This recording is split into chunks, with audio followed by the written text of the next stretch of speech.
ప్రదక్షిణ శక్తేన కాశీయాత్ర ఆయుతేన చ సేతు స్నాన శతైర్య చ తత్ఫలం మాతృవందనే. 6 మార్లు భూప్రదక్షిణ చేస్తే ఎంత ఫలితమో, 10,000 మార్లు కాశీయాత్ర చేస్తే ఎంత ఫలితమో, 100 మార్లు రామేశ్వరం సముద్ర స్నానం చేస్తే ఎంత ఫలితమో, అమ్మకు నమస్కరిస్తే అంత ఫలితం. పితృదేవో భవ.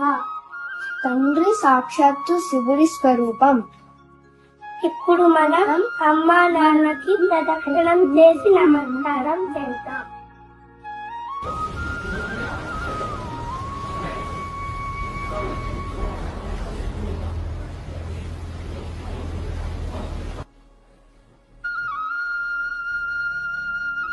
చాలా బాగా చెప్పారు. నేను మీకు చెప్పిన విషయాన్ని చక్కగా ఆచరించి చూపించారు. అలాగే మనిద్దరం కూడా అమ్మా నాన్నగారికి ప్రదక్షిణం చేసి నమస్కారం చేద్దాం.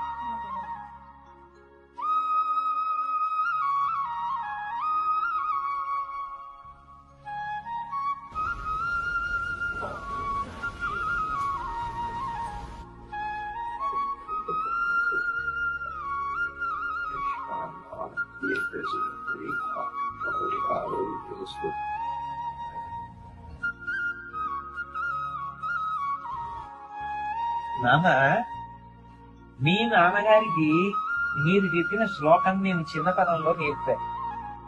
మీ నాన్నగారు ఆ సంస్కారం నిలబెట్టుకుని ఆ శ్లోకం మీకు నేర్పారు.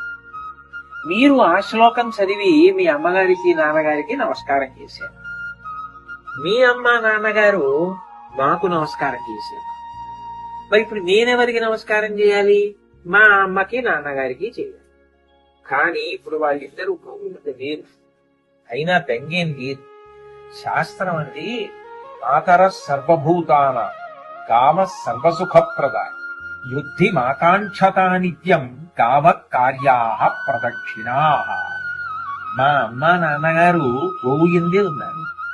మా అమ్మ నాన్నగారే కాదు, సమస్త దేవతలు గోవు ఎందే ఉన్నారు. అందుకని నేను గోవుకి ప్రదక్షిణం చేసి నమస్కారం చేస్తే మా అమ్మగారికి నాన్నగారికి నమస్కారం చేసేసినట్లే. వాళ్ళ ఆశీర్వచనం నాకు దొరుకుతుంది. అందుకని నేను ఇప్పుడు ప్రదక్షిణం చేసి నమస్కారం చేస్తాను.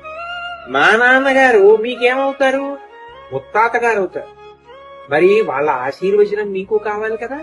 అందుకని మీరు కూడా మాతో పాటు ప్రదక్షిణం చేసి నమస్కారం చేతురుగా. నేను నా వెనక నాన్నమ్మ, ఆ వెనక నాన్నగారు, నాన్నగారు వెనక అమ్మ, అమ్మ వెనక మీరు. అలాగా రైట్.